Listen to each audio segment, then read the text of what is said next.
자, 오늘은 시편 오늘 3편을 보도록 하겠습니다. 시편 3편. 시편 3편 1절에서 8절이니까요. 또박 읽도록 하십니다. 자, 시작. 여호와여, 나의 대적이 어찌 그리 많은지요. 일어나 나를 치는 자가 많소이다. 많은 사람이 있어 나를 가리켜 말하기를 저는 하나님에게 도움을 얻지 못한다 하나이다. 여호와여, 주는 나의 방패시요 나의 영광이시요 나의 머리를 드시는 자신이다. 내가 나의 목소리로 여호와께 부르짖으니 그 성산에서 응답하시는도다. 내가 누워 자고 깨었으니 여호와께서 나를 붙드심이로다. 천만인이 나를 둘러치려 하여도 나는 두려워 아니하리이다. 여호와여, 일어나소서. 나의 하나님이여, 나를 구원하소서. 주께서 나의 모든 원수의 뺨을 치시며 악인의 일을 꺾으셨나이다. 구원은 여호와께 있사오니 주의 복을 주의 백성에게 내리소서. 아멘. 할렐루야. 자, 우리 인사부터 합시다. 자, 반갑습니다. 자, 승리하셔서 축하합니다.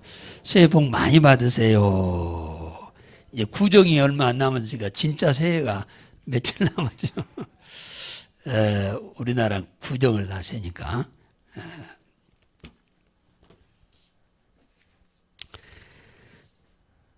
자, 오늘 주보에 말씀하시다 따라서 합시다. 죄와 싸우자. 죄와 싸우자. 죄와 싸우자. 자, 오늘 시편 3편은 이제 그 배경을 알아야 우리가 성경을 이해하기가 쉬운데, 오늘 시편을 기록한 사람은 3편은 다윗입니다. 다윗인데 다윗이 언제 기록했냐 하면 왕이 되어 가지고 그 아들 셋째 아들 압살롬에 의해서 쿠데타가 일어났어요.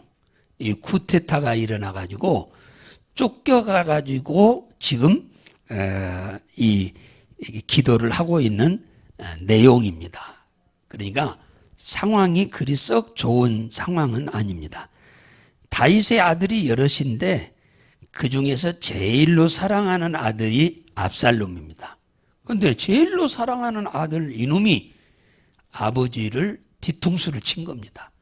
그래서 아버지를 없애고 자기가 임금의 자리에 앉겠다고 한 거예요. 제일로 미운 자식이 그랬다고 하면 이해가 되는데, 아버지가 제일로 아끼고 사랑하는 아들이 이 셋째 아들 압살롬인데 이놈이 아버지의 뒤통수를 친 것입니다. 이건 사람으로서는 해서는 안 될 일이 현실로 이루어진 겁니다.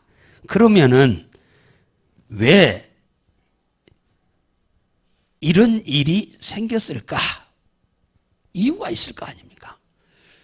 도저히 있어서는 안 될 일이 현실로 이루어졌는데, 이런 일이 이루어진 데는 원인이 있단 말이에요. 원인이 있어요. 그게 바로 하나님을 다윗이 배신했기 때문에 그렇습니다. 다윗이 하나님을 배신했어요. 그러니까 하나님이 그 아들을 들어서 아버지의 뒤통수를 치도록 하신 거예요. 하나님을 배신하니까. 그 하나님을 배신한 죄가 뭐냐 하니까, 자기 밑에 아주 신실한 군대 장군이 하나 있었는데, 우리아라고 하는 장군이 있었어요. 지금 현재 전쟁을 지금 하고 있는데 전쟁터에 나가서 목숨을 걸고 싸우고 있는 장수의 아내인 밧세바를 데려다가 성폭행을 해서 임신을 하도록 했어요. 이건 어떻게 보면은 천인공노할 죄지요. 근데 이 사실은 아무도 몰라 감쪽같이 행한 일입니다. 다윗이 신분을 보낸 그 신하 넷이 한 사람만 알고 나머지는 아무도 모릅니다.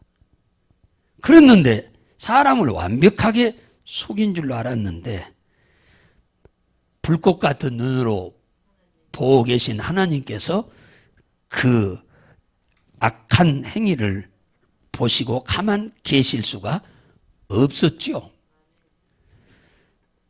그래서 이제 그 악한 행위를 행하고 임신이 되어버렸다고 하니까 큰일 난 거죠. 그래서 이 문제를 수습하는 길은 1단계는 전쟁터에 있는 우리아를 데려다가 휴가를 보내서 자기 집으로 보내가지고 그 아내와 이렇게 동침하도록 해가지고 그 임신이 자기로 인해서 된 게 아니라 자신이 의해서 된 것으로 이렇게 속이려고 1단계 계략을 꾸몄는데 하나님이 우리아의 마음에 집으로 가지 않게 만들어버린 거예요. 그리고 뭡니까? 궁궐 문지기들과 함께 잠을 자게 해가지고 못 가게 한 거예요. 집에 가서 그 부인과 동침하면 그것이 다윗으로 인해서 된 것이 아니고 자기로 인해서 된 것으로 그렇게 믿도록 하려고 1단계 작전을 짰는데 수포로 돌아갔습니다. 그래서 2단계 전략을 짠 것이 뭐냐면 전쟁하다가 죽도록 만드는 길이었어요. 그래서 적진에 가장 앞장서서 그냥 성 밑에까지 가도록 해가지고 적에게 의해서 맞아서 죽도록 한 거예요. 남들이 봐서는 그냥 싸우다가 죽은 것으로 다 알지. 그게 다윗 왕의 계략으로 고의적으로 죽게 하려고 그렇게 한 것으로 오해할 수 있는 여지는 전혀 아니었어요. 근데 하나님이 그걸 안 거예요. 하나님이. 사무엘하 11장 27절에 보면은 하나님이 이 모습을 보고 뭐라고 말씀했냐면 다윗의 소위가 하나님 보시기에 악했다 이렇게 말합니다. 다윗의 그 모든 행동이 하나님 보시기에 악했다. 사무엘하 12장 1절에 그래서 하나님께서 당신이 심히 사랑하는 선지자 나단을 다윗에게 보내가지고 사무엘하 12장 9절에 보니까 네가 어찌하여 여호와의 말씀을 업신여기고 나 보기에 악을 행하였느뇨. 네가 칼로 벤 우리아를 죽이되 암몬 자손의 칼로 죽이고 그 철을 내 아내로 삼았도다. 이것이 네가 나를 업신여긴 죄로 칼이 내 집에서 영원히 떠나지 않으리라. 그러니까 죄는 하나님을 업신여기는 자만이 짓는 거예요. 하나님을 무시하고 하나님을 잘 존경하고 그러면은 어떻게 해서 죄를 집니까? 이런 죄를 죄야 뭐 이것만 죄는 아니죠. 죄는 뭐 10계명 중에 10가지가 다 죄예요. 뭐 이거 뭐 7계명만 죄가 아니고. 그러니까 여기서 하나님이 뭐라고 하느냐? 이 나단 선지자를 보내서 이 죄를 지은 것이 하나님을 멸시한 죄라는 거예요. 업신여긴 죄라는 거예요. 업신여긴 죄. 하나님을 업신여긴 죄라는 거예요. 아니 인간이 하나님을 업신여긴다고 해서 하나님이 없이 여겨지나요? 말도 안 되는 일이잖아요. 하나님이 인간을 업신여긴다고 하면 말이 되지. 근데 인간이 하나님을 업신여긴다고 해서 업신여겨지는 게 아니잖아요. 근데 다윗은 하나님을 업신여겨도 업신여겨질 줄로 알았어. 그래서 하나님이 너희 집에서 칼이 떠나지 않겠다. 너희 집에서 칼이 떠나지 않는다. 칼이 뭐 하는 데 쓰는 건데요? 요리하는 데 쓰는 칼입니까? 죽이는 칼이에요. 죽이는 칼. 너희 집안을 다 죽이는 칼이 너희 집에서 떠나지 않을 거다. 사무엘하 12장 11절에 보면 그뿐만이 아니야. 내 집에서 재화를 일으키고, 재화는 뭐요? 나쁜 일. 재화란 말이 히브리어 라란 말이라. 도레미파솔 라란 말인데, 라란 말은 나쁜 일, 해로운 일, 고통스러운 일, 이런 걸 말하는 거예요. 그러니까 너희 집에서 내가 끊임없이 나쁜 일, 괴로운 일, 고통스러운 일들을 일어나도록 할 거다. 하나님이 그런 거예요. 네가 나를 업신여겼으니까. 한번 나를 업신여긴 죄가 얼마나 큰지를 좀 당해봐라. 그 얘기입니다. 그뿐인가요? 다윗의 다윗 왕의 첩이 열이 있었는데, 네 처들을 내 앞에서 다른 사람에게 주리니 다른 사람이 내 처를 100주에 동침하리라. 그잖아요. 너는 모르게 은밀하게 너는 이런 죄를 지었는데 나는 네 처 10명을 100주에 모든 사람들이 보는 데서 동침하도록 하게 할 거다. 보세요. 하나님을 그러니까 우리 못 속여 먹어요. 하나님을 우리는 속일 생각을 아예 하지 말아야 돼. 고지고대로 잘못했으면 잘못했다 하고. 그래 버려야지. 하나님 우리한테 속습니까? 절대로 안 속아. 너는 은밀히 행했으나 나는 이스라엘 사람들 앞에서 100주의 이 일을 행하리라. 다윗이 나단 선지자에게 뭐라고 하느냐? 내가 여호와께 범죄하였노라 하고 고백을 합니다. 지금까지는 완벽하게 속였다고 생각하고 죄를 안 지은 척하고 시치미를 뚝 떼고 있었는데 이제 이거 이랬다가는 자신도 살아남지도 못하고 집안이 완전히 쑥대밭 될 것 같은 느낌이 드니까 그 자리에서 내가 하나님 앞에 잘못했다고 무릎을 꿇고 회개를 한 겁니다. 그러니까 하나님이 그 잘못한 죄를 용서해 주는 거예요. 참 하나님도 인자하시지, 자비로우시지. 그 엄청난 죄를 하나님이 용서해 주는 거예요. 회개하니까 용서해 주는 거예요. 회개를 안 하면 용서를 안 해줍니다. 근데 자기 죄를 자기가 알고 인정하고 고백하고 회개를 용서를 비니까 하나님이 나단 선지자를 통해서 그 죄를 용서해서 너를 죽이려고 했는데 너를 죽이지는 않겠다 그런 거예요. 하나님이 다윗을 죽이려고 그랬어요. 죽이려고 했는데 하나님이 회개하니까 용서해 주는 거야. 그리고는 14절에 뭐라고 했냐? 사무엘하 12장. 대신 이 일로 여호와의 원수로 해방할 거리를 얻게 하였으니 당신이 낳은 아들이 죽으리이다. 그러니까 네가 이 범한 죄로 인해서 너도 죽어야 할 판이었는데 네가 회개하니까 살려는 주는데 네 집안에 하나님의 원수가 누구요? 마귀요. 마귀로 하여금 합법적으로 너를 해방하도록 허락해버린다는 거예요. 하나님이 허락해버린다. 이걸 이해를 하셔야 돼요. 욥기에 보면은 욥이 동방에서 최고 부자고 자식이 열이 있었는데 누구로 하여금 그 욥의 가정을 하나님이 시험을 하느냐면 이 사단을 통해서 시험을 하는 겁니다. 욥의 신앙을.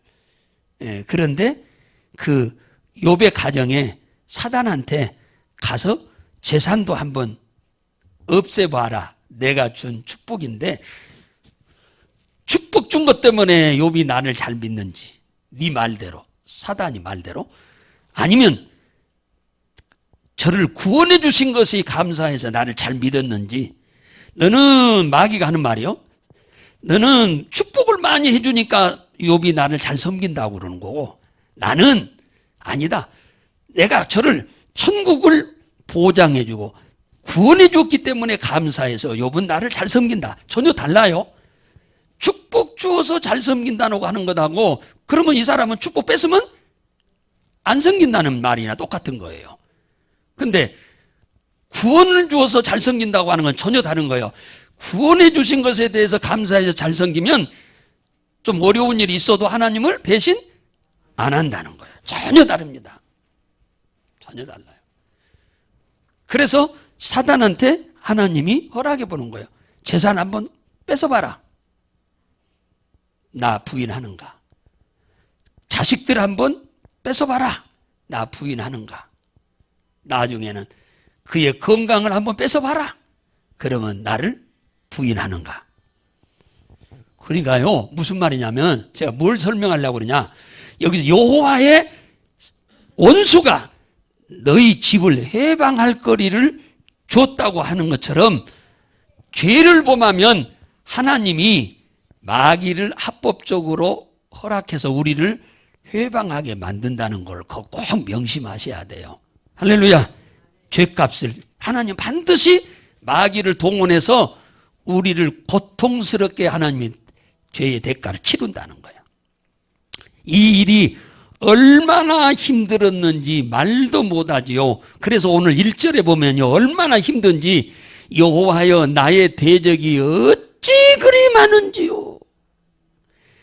다윗을 잡아 죽일 쿠데타를 일으켰으니까 지금 원수가 한둘이 아니잖아요. 지금 엄청나지요. 에? 영적으로는 사탄인데 눈으로 보이는 것은 사람이에요. 군대예요. 군대. 그러니까 아들이 쿠데타를 일으킨 거예요. 에? 영적으로는 사단이 이 쿠데타를 일으키도록 조종한 거예요.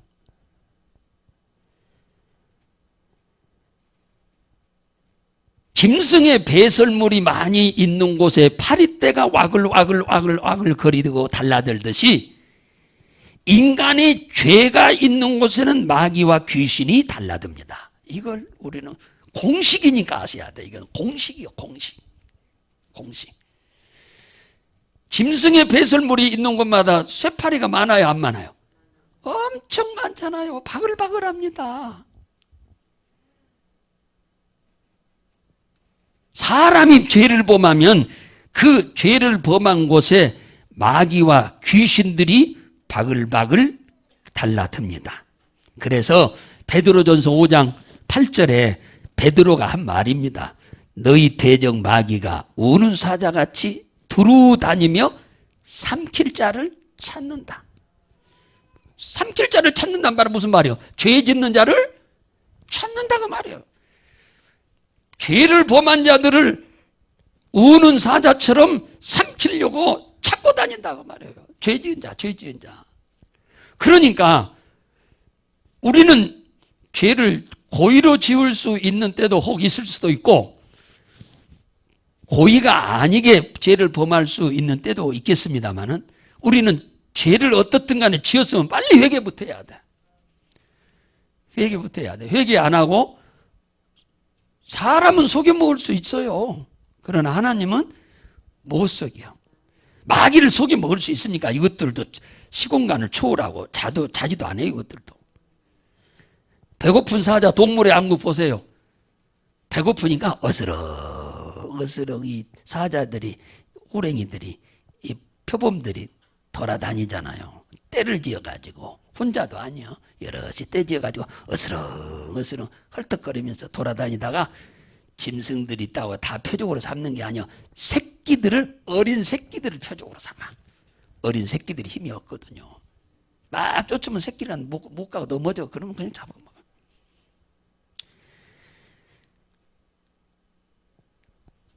여기 보니까 2절에 많은 사람이 있어 나를 가리켜 말하기를 저는 하나님의 도움을 얻지 못한다 하나이다. 당연하지.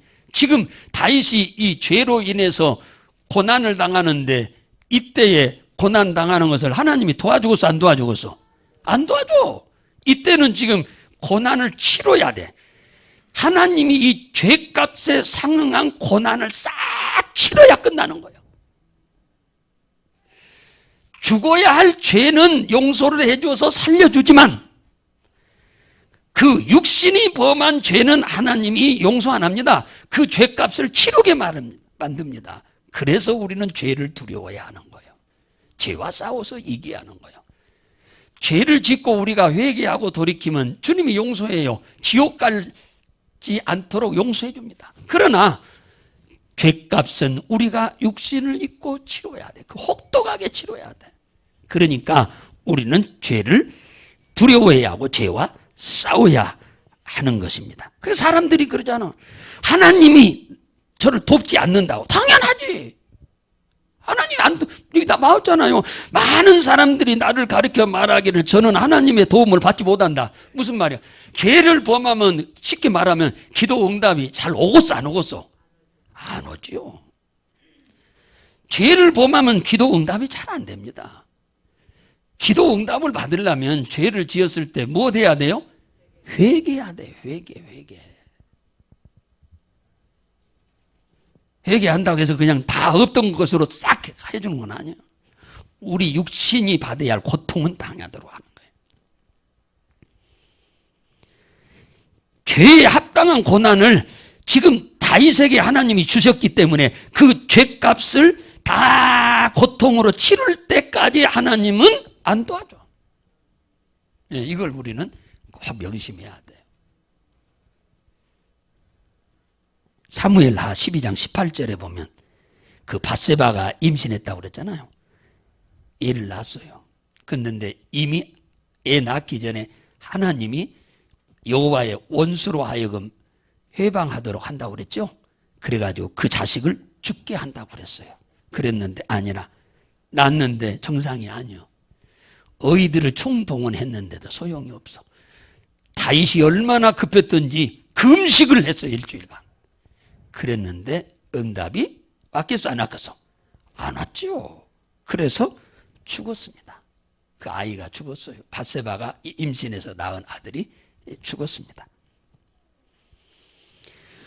우리가 오늘 이 3장을 통해서 아주 많이 좀 깨달아야 할 부분이 뭐냐면 죄를 지으면 축복의 통로가 막힌다는 거예요. 예, 축복의 통로가 막혀. 또 하나는 문제가 발생하게 되는데 기도해도 응답이 없어진다는 거예요. 예, 그래서 우리는 죄를 두려워해야 하고 죄와 싸워서 반드시 이겨야만 하는 겁니다. 3절에 보면은 다윗이 이렇게 힘들고 어려운 가운데도 그의 믿음은 실수를 좀 했지만 다윗의 믿음이 다 없어진 것이 아니요. 다윗의 믿음은 있습니다. 3절에 보니까 그의 신앙 고백을 보면 대단합니다. 여호와여 주는 나의 방패시오. 방패랍니다. 하나님 방패. 방패라는 말은 히브리어로 마겐이란 말인데 막아준다, 보호해준다, 지켜준다. 쿠데타가 일어나기는 했으나 다윗이 죽지 않도록 하나님이 보호해줍니다. 할렐루야. 고생은 하지만 죽지는 않게 보호해준다 그 말이에요. 죽지는 않게. 회개했으니까. 고생은 해. 그러나 죽지는 않게 하나님이 그요 방패시라고 하잖아. 방패. 이건 간증이니까 막아주었다 그 말. 하나님 보호해주었다 그 말이야. 그 위기 속에서 아들놈은 반란군을 동원해서 아버지를 죽이려고 쫓아다니는 가운데도 하나님은 다윗을 지켜주었다 그 말이야. 회개했으니까. 그 다음에 3절에 보니까 주는 나의 영광이시라 그잖아요. 방패라고 하는 그 말 뒤에 나의 영광이시요. 이 영광이라고 하는 말은 히브리어로 카보드란 말이에요. 카보드. 일반적으로 하나님께 영광 돌리자 할 때 쓰는 영광은 독사란 말이에요. 독사란 뜻인데 여기서 말하는 영광이란 말은 한글은 같지만 원문은 전혀 달라. 카보드란 말은 무슨 말이냐? 하나님이 나를 풍부하게 해주신다. 그 말 하나님이 나를 풍부하게 해준다. 부요하게 해준다. 나를 중요한 사람으로 세워준다. 그 뜻이에요. 이 영광. 하나님이. 이 전에, 이 범죄하기 전에도 하나님이 그리 하셨지만 그 이후에도 하나님이 그렇게 해줄 것을 다윗은 확실히 믿었는데 그렇게 해 줬다고 그러잖아요. 3절에 주는 나의 머리를 드시는 분이다. 머리를 드시는 자신이다. 그랬어요. 이 머리를 들은다는 말은 높인다 뜻이에요. 높인다. 하나님은 다윗을 높였어요. 양치는 목동을 들어다가 처음에는 골리앗을 이기도록 해가지고 그 이름이 아주 전국에 유명세를 탔지요. 그것 때문에 장수가 됐지요. 그 다음에 임금의 사위가 됐지요. 그 다음에 이스라엘의 목자인 임금이 되도록 하나님이 높여줬어요. 할렐루야. 이걸 다른 데서는 뿔이라고 하는 말로 표현도 했고 여기서는 오늘 머리라고 이렇게 머리를 드셨다. 높이 들어줬다. 그 말이에요. 들어줬다. 결과적으로 그러셨다 그 말이에요.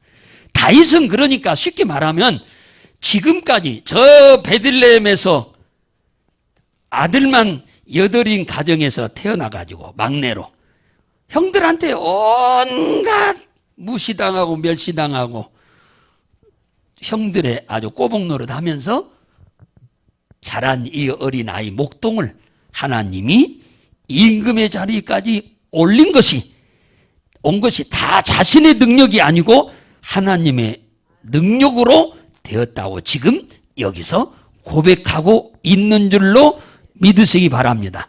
쉽게 말하면 나의 나된 것은 하나님의 은혜다. 내가 똑똑하고 잘나서 여기까지 온 것이 아니고 하나님이 나를 사랑하셔서 그 은혜로 내가 여기까지 임금이까지 되었었다. 그 얘기입니다. 그러면서 4절에 보면 뭐라고 하느냐면 내가 나의 목소리로 여호와께 부르짖으니 그 성산에서 응답하시는도다. 이제 고생 치를 거 다 치렀어요. 엄청나게 반란 때문에 고생 말도 못하게 다윗이 했습니다. 그랬는데 그 고생이 끝나요? 안 나요? 끝납니다. 반란군인 수게 자기의 사랑하는 아들 셋째 아들 압살롬이 죽습니다. 죽어요. 죽어. 그러니까 전쟁은 끝이 나고 다윗이 도망 다니던 것도 끝이 나고 다시 예루살렘으로 돌아오게 되는 겁니다. 내가 나의 목소리로 여호와께 부르짖으니 성산에서 응답하셨다고 말하잖아요. 결국은 끊임없이 자기가 잘못했지만 계속 잘못한 거 인정하고 회개하고 하나님의 은혜와 자비와 긍휼을 구했더니 하나님은 그 기도를 나중에 다 들으신 줄로 믿으시기 바랍니다. 할렐루야. 거기 5절 보세요. 뭐라고 한 줄 아세요? 내가 누워 자고 깨었으니 여호와께서 나를 붙드심으로다. 이 무슨 말이냐면 기도하고 잤더니 잠자고 다음날 깨어났더니 하나님이 응답하셨다 그 말이에요. 저녁에 기도하고 잠을 잤는데 그 다음날 깨어나고 보니 하나님이 응답하신다. 다윗이 기도 생활을 열심히 한 걸 여기 볼 수 있지요. 다윗이 사단의 해방으로 힘든 것은 사실이지만 그래도 전혀 두려워는 안 했다고 그럽니다. 참 힘든 건 사실이지만 두려워는 안 했다. 그렇게 얘기합니다. 다윗이 굉장히 하나님을 굉장히 신뢰했어요. 천만인이 6절을 보세요. 나를 둘러치려 하여도 나는 두려워 아니하리이다. 보세요. 많은 이 사람이 이게 누구요? 반란군들이죠. 쉽게 말하면 반란군들이죠. 반란군들이 다윗을 죽이려고 그렇게 난리쳐도 회개했으니까 하나님이 다윗을 살려준다 했으니까 죽을 걱정은 안 했다는 거예요. 죽을 것에 대한 걱정은 안 하고 두려워하지 않았다 그러잖아요.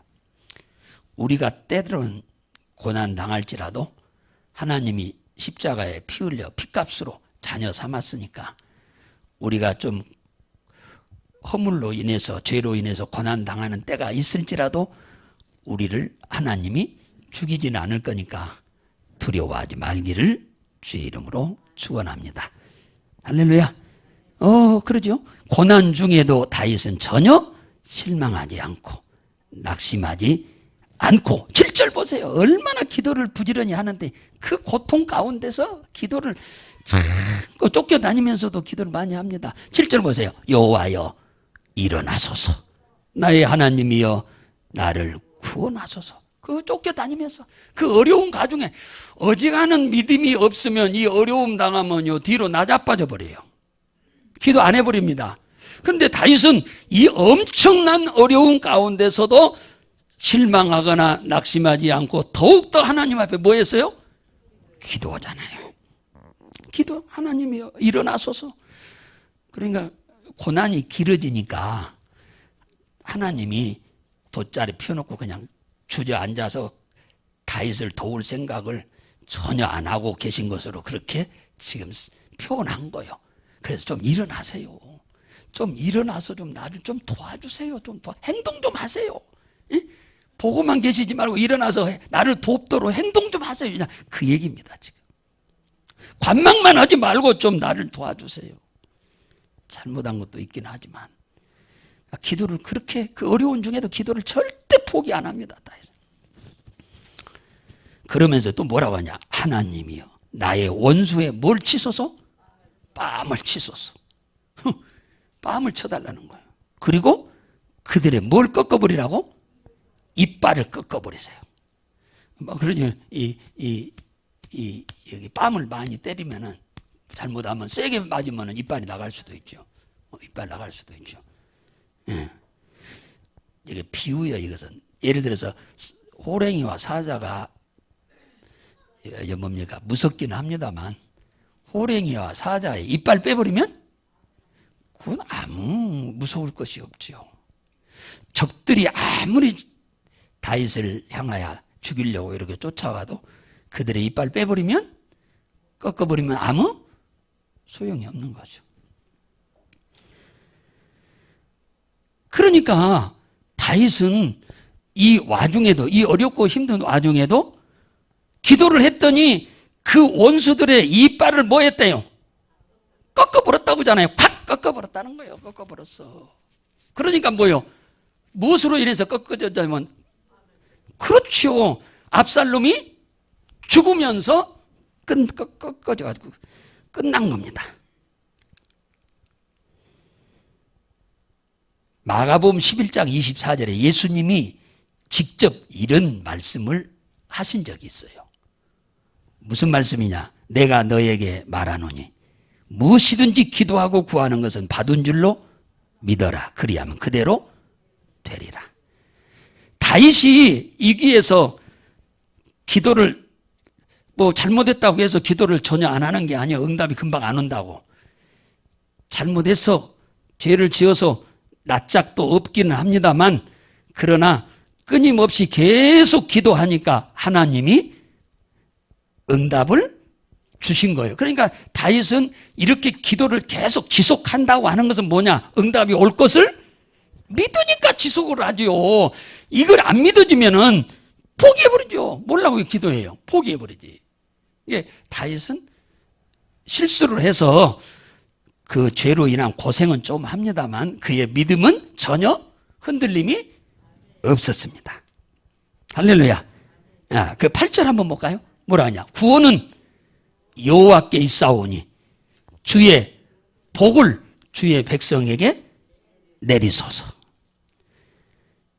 나를 이 어렵고 힘든 위기에서 구원해 줄 분은 하나님밖에 없다.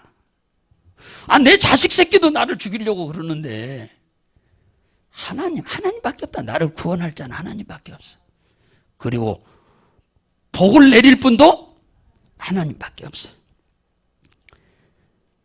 그래서 이 어려운 와중에서 나를 건져주시고 구원해달라고 끊임없이 기도했더니 세상에 하나님은 그 기도에 응답을 주고 말으셨네요.